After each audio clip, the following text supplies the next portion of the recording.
এত সুন্দর চেহারা দিল, হাত পা চক্ষু কান এত সুন্দর করে আল্লাহ পাক রব্বুল আলামিন বডির মধ্যে ফিট করে দিলেন না চাইতেই। এত কিছু দেওয়ার পরেও তোমরা তোমাদের রবকে ভুলে গিয়েছ। তোমাদের মতো নাফরমান আর কে আছে?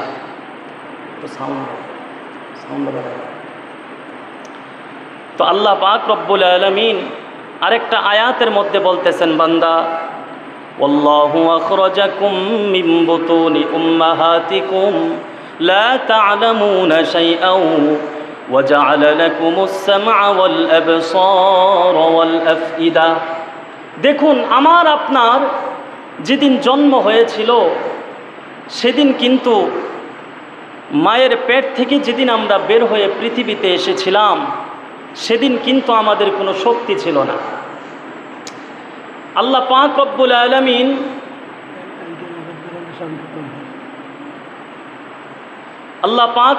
আলামিন আয়াতের মধ্যে স্মরণ করিয়ে দিতেছেন, বান্দা ওয়াল্লাহু আখরাজাকুম মিন বুতুনি উম্মাহাতিকুম লা তা'লামুনা শাইআ। আল্লাহ পাক রব্বুল আলামিন এই আয়াতের মধ্যে বলেন, বান্দা ওয়াল্লাহু আখরাজাকুম মিন বুতুনি উম্মাহাতিকুম, আমি আল্লাহ তোমাদের মায়ের পেট থেকে যেদিন বের করে পৃথিবীতে এনেছিলাম, ওয়া জা'আলা লাকুমুস সামআ ওয়াল আবসার, ওয়াল্লাহু আখরাজাকুম মিন বুতুনি উম্মাহাতিকুম লা তা'লামুনা শাইআ। যেদিন তোমরা তোমার মায়ের পেট থেকে জন্ম হয়ে এই ধরাতে এসেছিলে, লা তা'লামুনা শাইআ, তখন তোমাদের কোনো কিছুই ছিল না, তোমরা কিছুই বুঝতে না, জানতে না, তোমাদের কোনো শক্তি ছিল না।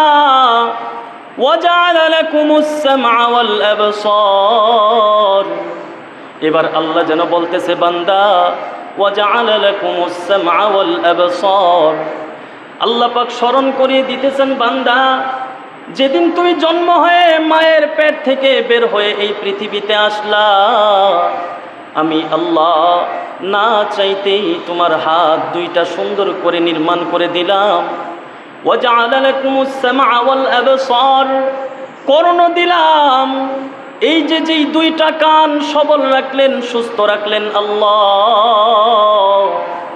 ওয়া জা'আলা লাকুমুস সামআ ওয়াল আবসার, আল্লাহ পাক সুন্দর করে দুইটা কান দিলেন। আল্লাহ পাক রব্বুল আলামিন এবার বলতেছেন, বান্দা ওয়া জা'আলা লাকুমুস সামআ ওয়াল আবসার, দুইটা চক্ষুর দিকে তাকাও, দুইটা চক্ষু কত সুন্দর করে রব আমি দিলাম। শুধু তাই না, যেই অন্তরের মধ্যে আমাদের মধ্যে যেই অন্তরের মধ্যে গুনাহ করার তামান্না জাগে, সেই অন্তর আল্লাহ পাক রব্বুল আলামিন আমাদেরকে দান করলেন। আল্লাহ যেন বলতেছে, বান্দা তোমাকে এমন একটা দিল দিলাম, কলব দিলাম, হৃদয় দিলাম, যেই হৃদয় দিয়ে তুমি ভালো মন্দ চিন্তা করতে পারবে। এই হৃদয়টা দিয়া আমি গুনার পথে গুনার কথাও কল্পনা করতে পারি। এই হৃদয়টা, এই কলবটা দিয়ে আমি মসজিদেও যাওয়ার জন্য আমি এই কলবটা দিয়ে ফিকির করতে পারি। আল্লাহ পাক এবারে যেন বলতেছে, বান্দা আরে তুমি কি চিন্তা করো না? তোমার পাশের একজন মানুষদের দিকে তাকিয়ে দেখো, তোমার মতো অনেক বন্ধু বান্ধব, একই সাথে তোমরা জন্ম হয়েছিলে। কত মানুষদেরকে আমি আল্লাহ দুইটা হাতের একটা হাত আমি বাঁকা করে জন্ম থেকেই বাঁকা করে সৃষ্টি করলাম।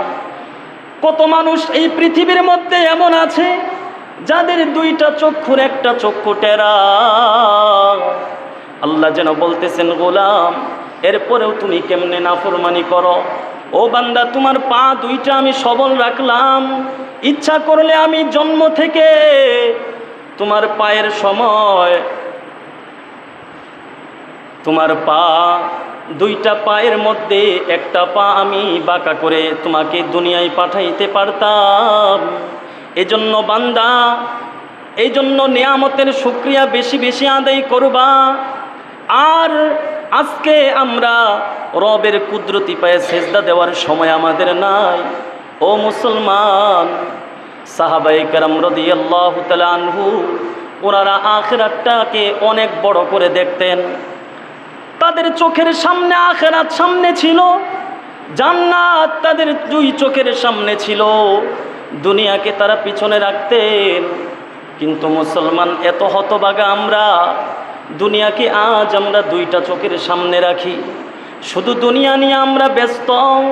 কিন্তু সাহাবায়ে কেরাম রাদিয়াল্লাহু তাআলা আনহু ওনারা সব সময় আখিরাতকে নিয়ে ফিকির করতেন।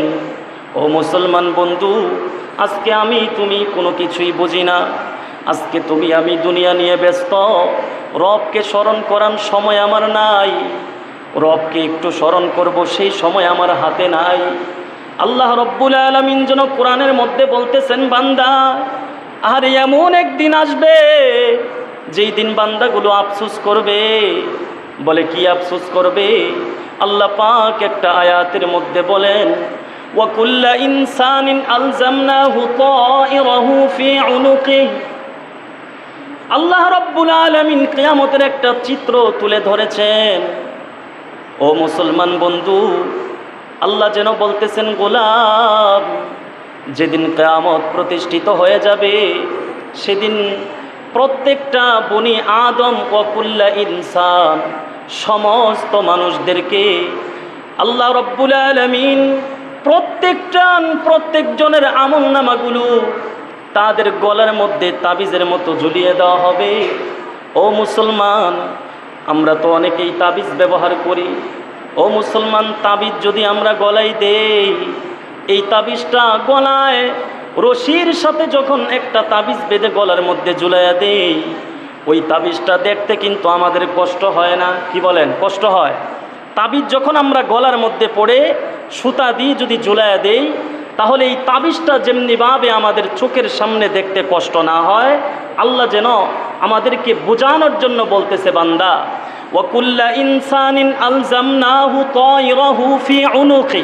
উনুক, এই যে আল্লাহ রব্বুল আলামিন বলতেছেন, প্রত্যেকটা মানুষদের আমলনামা আমি তাবিজের মতো করে তাদের গলার মধ্যে ঝুলিয়ে দেব। ঠিক তদ্রূপভাবে তাবিজ যেমনিভাবে আমি আপনি সুন্দর করে গলার মধ্যে যখন পরিধান করি, দেখতে যেমন কষ্ট হয় না, কাল কিয়ামতের মাঠে আমার আপনার আমলনামা আল্লাহ রব্বুল আলামিন আমাদের গলার মধ্যে ঝুলিয়ে দিবে। আর বান্দাগুলো প্রত্যেকটা মানুষ আমলনামা চোখের সামনে দেখতে পাবে। এবার আল্লাহ বলবে, বান্দা ইকরা কিতাবাক, ও বান্দা পড়ো, তোমার আমলনামা পড়ো। ইকরা কিতাবাক, এই কঠিন দিনে আজকে তোমার আমলনামা পড়ো। ইকরা কিতাবাক, তুমি তোমার আমলনামা পড়ে তুমি নিজেই সিদ্ধান্ত নাও, তুমি নিজের আমলনামা নিজে পড়েই তুমি সিদ্ধান্ত নাও, তুমি জান্নাতে যাইবা না জাহান্নামে। আজকে হিসাব দেওয়ার জন্য অন্য মানুষদের কোনো প্রয়োজন নাই। কাফা বিনাফসিকা আল-ইয়াওমা আলাইকা হাসিবা। আজকে এই দিনে, আজকের এই কঠিন দিনে তোমার হিসাব দেওয়ার জন্য তুমি নিজেই যথেষ্ট। ও বান্দা, এবার জিজ্ঞেস করেন, হুজুর কাল কিয়ামতের মাঠে অনেক মানুষ তো আরবি জানে না, অনেক মানুষ তো ফার্সি জানে না, অনেক মানুষ তো ইংলিশ জানে না, তো সেই দিন হুজুর যে বললেন প্রত্যেকটা মানুষ তার আমলনামা সে নিজেই পড়বে, তো কিভাবে পড়বে? আল্লাহ রব্বুল আলামিন ওই কিয়ামতের দিন, ওই কিয়ামতের মাঠে প্রত্যেকটা বান্দাকে আমলনামা পড়ার মতো যোগ্যতা আল্লাহ পাক তাদেরকে দান করবেন। আমরা সেদিন আমলনামা পড়ব, ওই দিন আমলনামা পড়বে। আল্লাহ রব্বুল আলামিন এবার বলতেছেন, বান্দা সেদিন অবস্থাটা কেমন হবে একটু চিন্তা করো। চিন্তা বন্ধুগণ আমার, মরার পরে চিন্তা করলে কোনো লাভ নাই। এমন কোনো দিন নাই, এমন কোনো রাত্র নাই যেই দিন মানুষ অন্ধকার কবরে না যায়, দৈনন্দিন প্রত্যেকটা জায়গার মধ্যে এমনিভাবে প্রত্যেকটা দিন মানুষ এভাবে একের পর মরে যাচ্ছে। ও মুসলমান, এই চিন্তা তুমি কবে করবা? এই চিন্তা তোমার দুনিয়ার থেকেই করে যেতে হবে। যেদিন আমলনামা আসবে, একজন পরীক্ষার ছাত্র সে যদি পরীক্ষার আগে চিন্তা না করে, পরীক্ষার ফলাফল যখন রেজাল্ট তার হাতে আসে তখন সে যদি চিন্তা করে আর কাঁদে, তাহলে কোনো লাভ হবে? কোনো লাভ হবে না। আল্লাহ যেন বলতেছে, গোলাম, চিন্তা তুমি দুনিয়ার থেকেই তোমাকে করতে হবে।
এই মাসে রসুল আলাইহিস সাল্লাল্লাহু আলাইহি ওয়াসাল্লাম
তো মুহররম মাসের আজকে 8 তারিখ, আমরা দুইটা রোজা রাখার চেষ্টা করব।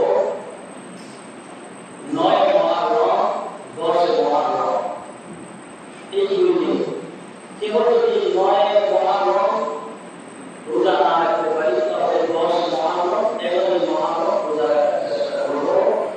আল্লাহ পাক রব্বুল আলামিন আমাদের সকলকে এই পবিত্র মাসে, শ্রেষ্ঠ মাসে, মুহররম মাসে আল্লাহ পাক আমাদের সকলকে আল্লাহ পাকের পয়গম্বর সাল্লাল্লাহু আলাইহি ওয়াসাল্লামের উপস্থিত হাদিসে আমরা অনুসরণ করে মুহররম মাসে দুইটা রোজা নিয়ে যেন আমরা খুব যত্নের সাথে, আস্থার সাথে রাখতে পারি। আল্লাহ পাক রব্বুল আলামিন আমাদের সকলকে তৌফিক দান করুন, সকলে পড়ুন আমিন। প্রিয় হাজিরিন, এক কবি তার কবিতার মধ্যে বলেছেন, এই দুনিয়াটা একটা ফুলের কাগজের মতো। আজ শুক্রবার পবিত্র জুমার দিনে আমরা কিন্তু অনেক মানুষ মসজিদে আসতে পারলাম না, ঠকে গেলাম, হেরে গেলাম। আল্লাহ পাক রব্বুল আলামিনের জমিনে একটা সিজদা যে আল্লাহ পাকের কত, আল্লাহ পাকের কাছে যে কত মূল্যবান, সেটা আমি বলে বোঝাতে পারবো না। এক বর্ণনায় এসেছে, সাজদাতুল ওয়াহিদাতুল খায়রুন মিনাদ দুনিয়া ওয়া মা ফিহা। আদমের মানুষদের একটা সেজদা এই পৃথিবীর মধ্যে এমন দামি, এমন মর্যাদা, এমন মূল্যবান, বলা হয় যে একটা সেজদা আসমান এবং আছে সব, এই পৃথিবীর বুকে যা কিছু আছে সব কিছুর চাইতে গুনাহগার বান্দা যখন রবের সেজদায়, রব্বে কারিমের পবিত্র কদম মুবারকে সেজদায় পড়ে, আসমান এবং জমিনের মধ্যবর্তী যা কিছু আছে, যত জিনিস আছে সব কিছুর চাইতে বান্দার সেজদাটাই পৃথিবীর মধ্যে প্রিয়। কতটা প্রিয়! আজকে সেই মালিককে আমরা সেজদা দেই না, সেই মালিকের স্মরণ থেকে আজ আমরা গাফিল হয়ে আছি। আল্লাহ পাক আরেকটা আয়াতের মধ্যে বলেন, ইয়া আইয়ুহাল ইনসানু মা গররাকা বিরব্বিকাল কারীম। রব্বুল আলামিন এই আয়াতের মধ্যে তার বান্দাদেরকে বলতেছেন, বান্দা, ইয়া আইয়ুহাল ইনসান, হে মানব সম্প্রদায়, মা গররাকা বিরব্বিকাল কারীম, তোমার সম্মানিত রব থেকে কে তোমাকে আলাদা করে রাখলো? যদি বলুন আমার আপনার সন্তান যদি মাওলা পাকের স্মরণ থেকে গাফেল করে রাখে, তাহলে আমি ক্ষতিগ্রস্তের মধ্যে আছি। এজন্য আল্লাহ পাক রব্বুল আলামিন বান্দাদেরকে বড় আদরের কণ্ঠে ডাক দিতেছেন আর বলতেছেন, বান্দা, ইয়া আইয়ুহাল ইনসান, হে মানব সম্প্রদায়, দুনিয়ার সমস্ত মানুষ, মা গররাকা, কে তোমাকে ধোঁকায় ফেলে রাখলো, বিরব্বিকাল কারীম,